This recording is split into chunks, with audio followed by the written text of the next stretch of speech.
विधानसभा में राज्यपाल के अभिभाषण पर बहस के दौरान शुक्रवार को बहरोड विधायक बलजीत यादव अपने दिवंगत फौजी पिता को याद कर फूट फूट कर रोने लगे।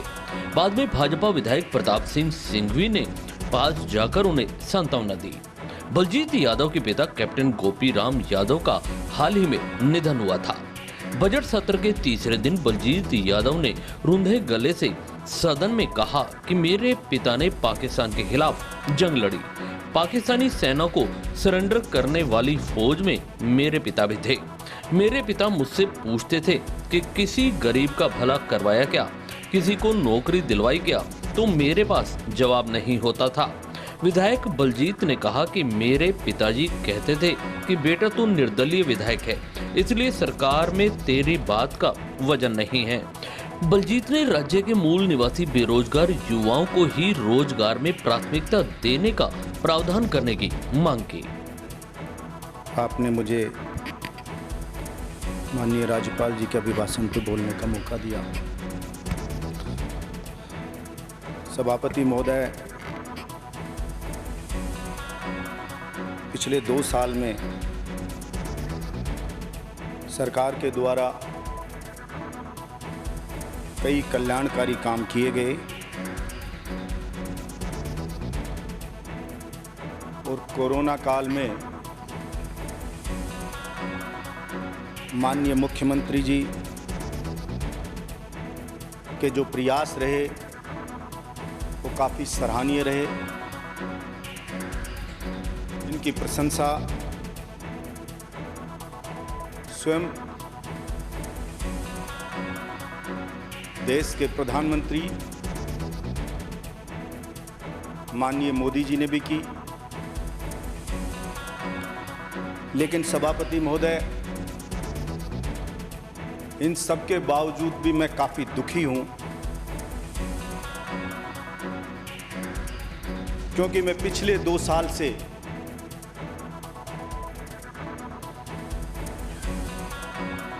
राजस्थान के बेरोजगार जवानों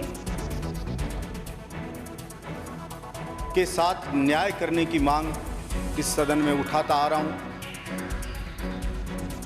राजस्थान के किसानों के साथ न्याय करने की मांग इस सदन में उठाता आ रहा हूं। राजस्थान के मजदूरों के साथ न्याय करने की मांग इस सदन में उठाता आ रहा हूं। भर्ती कैलेंडर जारी करने की मांग इस सदन में उठाता आ रहा हूं।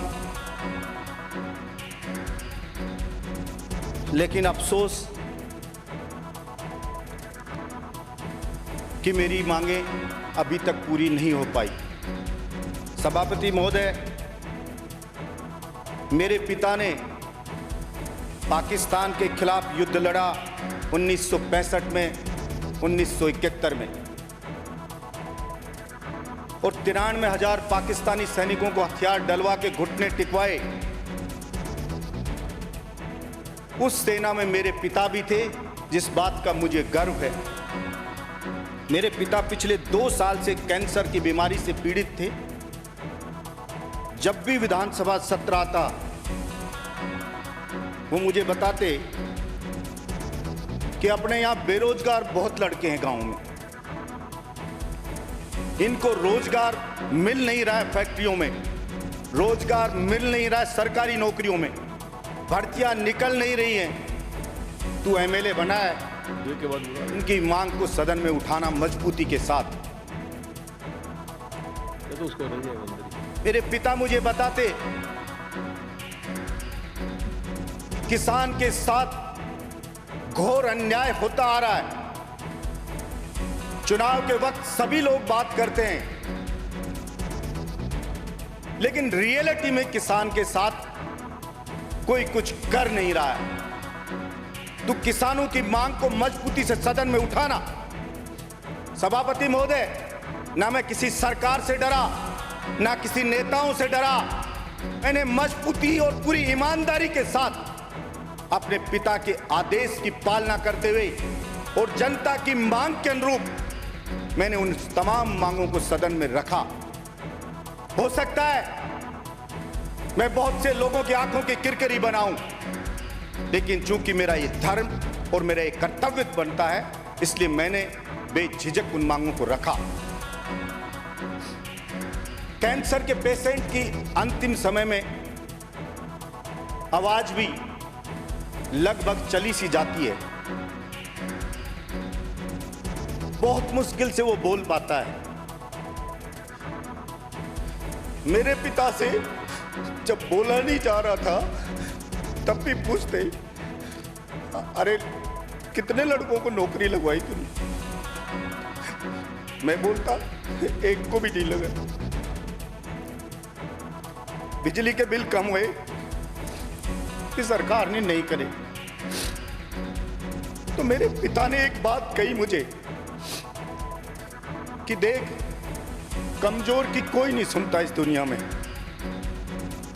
तू निर्दलीय विधायक है, अकेला विधायक है, इसलिए तेरी बात का वजन सरकार नहीं मान रही है। बेटा, ये जनता है राजस्थान की या हिंदुस्तान की, ये बजरंगबली की तरह भोली भाली और वफादार है। जिस तरह से बजरंगबली को जामवंत जी ने उनकी शक्ति याद दिलाई थी कि सागर को आप पार कर सकते हो, उसी तरह से चाहे तुझे गांव गांव ढाणी जाना पड़े, चाहे सब कुछ अपना बेचना पड़े, लेकिन अपनी आवाज का असर बढ़ा, उसके वजन को बढ़ा और जनता को उसकी ताकत याद दिला, राजस्थान की जनता को। और जिस दिन राजस्थान की जनता ने अपनी शक्ति को पहचान लिया, फिर कोई भी तेरी आवाज को या जनता की मांग को हल्के में नहीं लेगा। मैंने बार बार चिल्ला चिल्ला के कहा कि हिंदुस्तान में लगभग आज की डेट में 23 स्टेट ऐसे हैं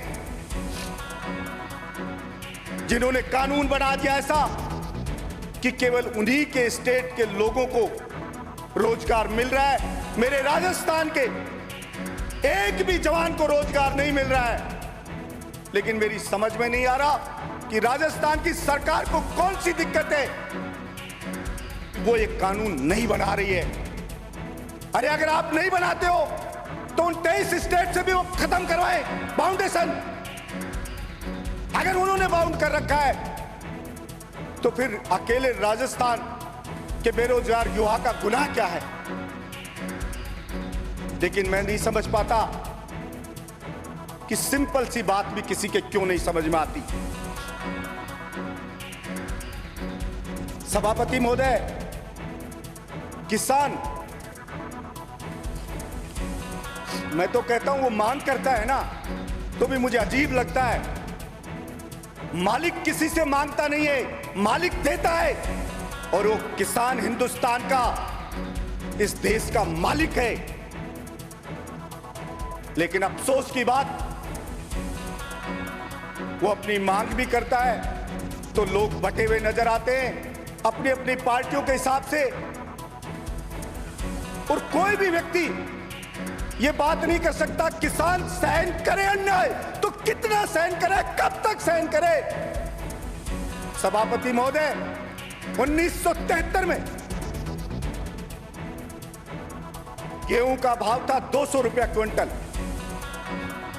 और बाजार में सोना मिलता था 500 रुपया तोला। आज गेहूं की कीमत बढ़कर मात्र हुई है 1700 से 1800 रुपए और सोना मिल रहा है 50,000 रुपया तोला। सभापति महोदय, 1973 में आईएएस की सैलरी होती थी लगभग 600 रुपया और आज की डेट में 100 गुना बढ़ गई है। 100 गुना सोना बढ़ गया, 100 गुना आईएएस की सैलरी बढ़ गई। लेकिन उस किसान की कीमत बढ़ी है मात्र 3.5 गुना। सभापति महोदय, मजदूर को 1973 में मजदूरी में मिलते थे 4 किलो गेहूं।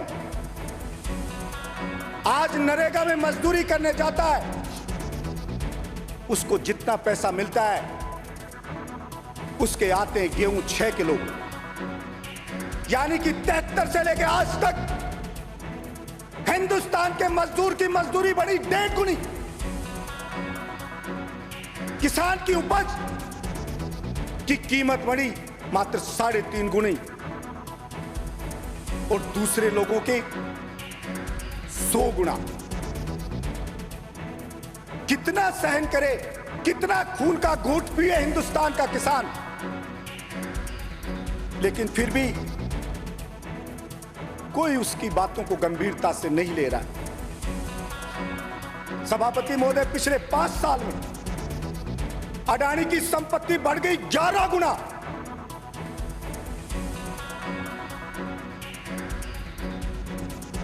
लेकिन फिर भी अगर कोई सवाल करता है तो हमारे साथी उसको अपनी अपनी पार्टी के नजरिए से देखते हैं।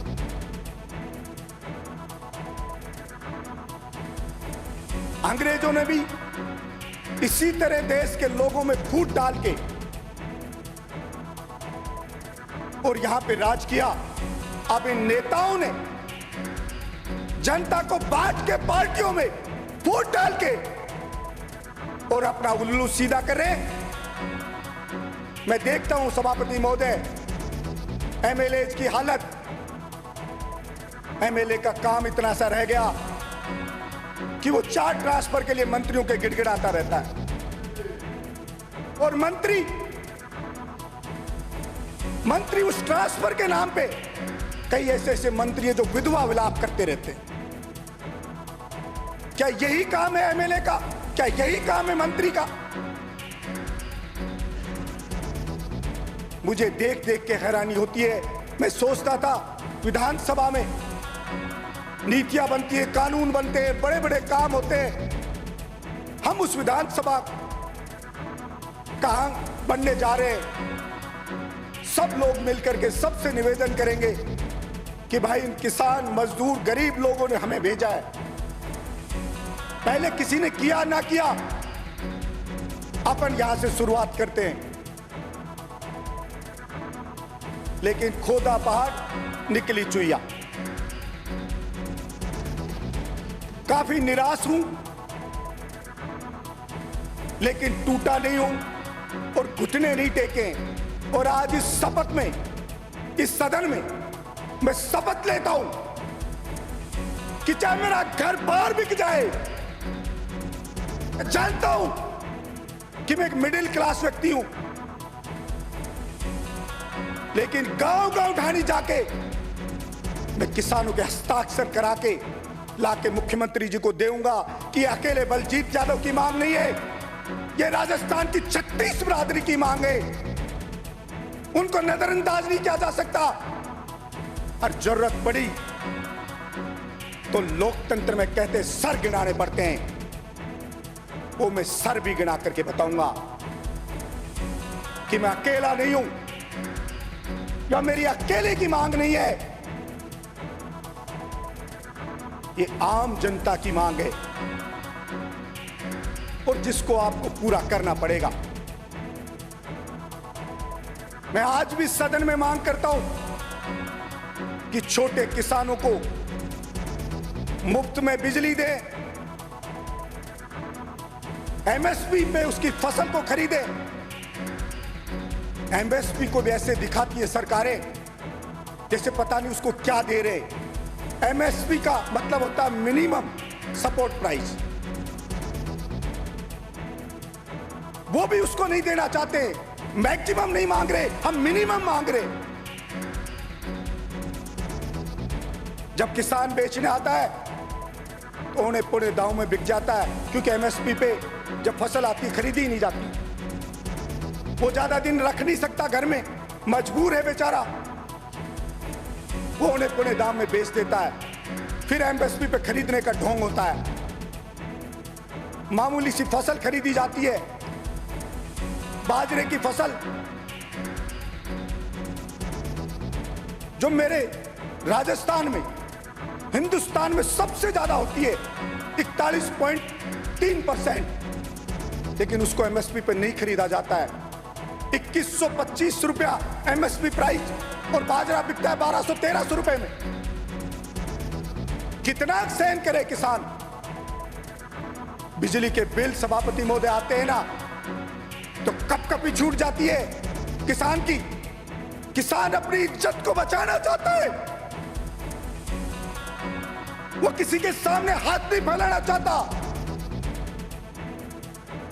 कि कैसे मेरी इज्जत को बख्श दो। वो जिंदा लाश है किसान। आपको चलता फिरता दिखता है लेकिन कब का मर चुका है वो। प्रतिदिन मरता है अपने मान सम्मान स्वाभिमान को बचाने के लिए। लेकिन पता नहीं लोग कैसे निष्ठुर हो गए, कैसे पत्थर दिल हो गए, कैसे संवेदनहीन हो गए कि किसी को भी उसका दर्द समझ में नहीं आता। भाड़े के लोग लेके मोटी मोटी तौन के नेता सोशल मीडिया पे बब्बर शेर लिखवा देते हैं, लेकिन जिन्होंने उसको बनाया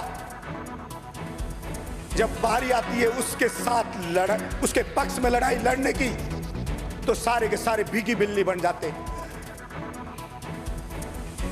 कोई भी व्यक्ति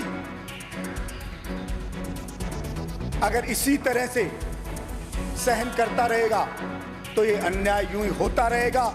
और सभापति महोदय, इतिहास गवाह है, जितनी भी क्रांतियां हुई वो इसी प्रकार से अन्याय सहते सहते जब अति होगी, बर्दाश्त से बाहर स्थिति आ गई तो उस क्रांति का जन्म हुआ।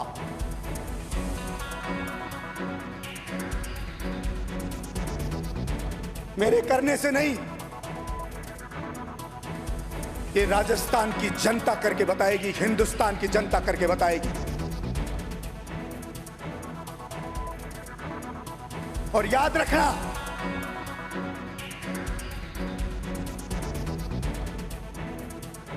आज आपको लग सकता है कि एक निर्दलीय एमएलए है, लेकिन मैं जिंदा रहा तो मैं बताऊंगा आपको। जिंदा रहा बलजीत यादव तो बताएगा आपको। कमजोर हो सकता हूं लेकिन मेरे सीने में बहुत आ गए, मेरे मन मस्तिष्क में भी जुनून है। और इतिहास गवाह है, कितने भी बड़ी से बड़ी शक्ति ने जुनून से लड़ने की सोची तो जीत जुनून की हुई है। और हम जनता के जुनून को जगाएंगे,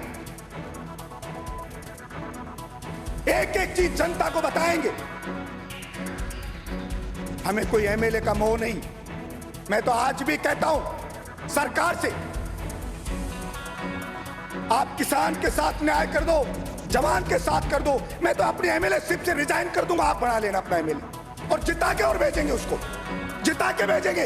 इस सदन में कह रहा हूं, जिस दिन कर दो कह दो, उसी दिन रिजाइन कर दूंगा।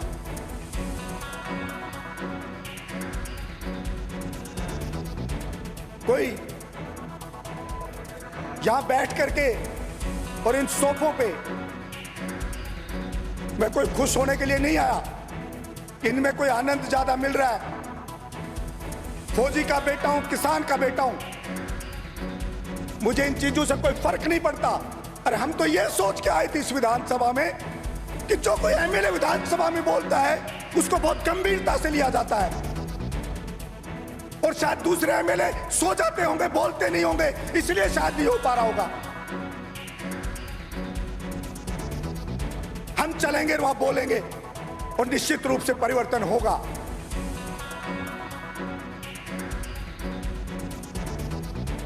सभापति महोदय,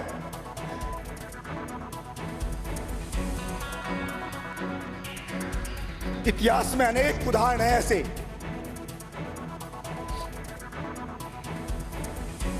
जब किसी छोटे से व्यक्ति ने अन्याय के खिलाफ आवाज उठाई हो। हो सकता है वो खुद सफल ना हो पाया हो,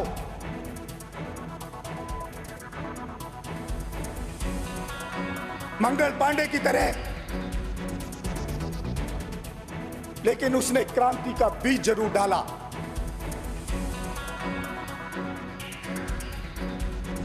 हम हो सकता है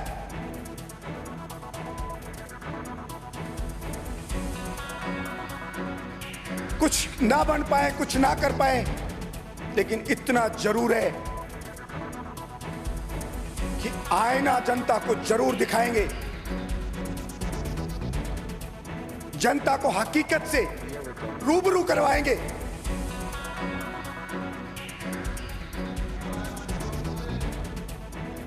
और जिस प्रकार से विराजी बजरंगबली जी को जब शक्ति दौरा पड़ गया, एहसास हुआ,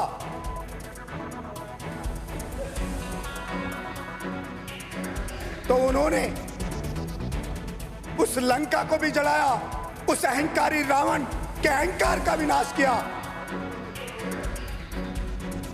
उसी प्रकार से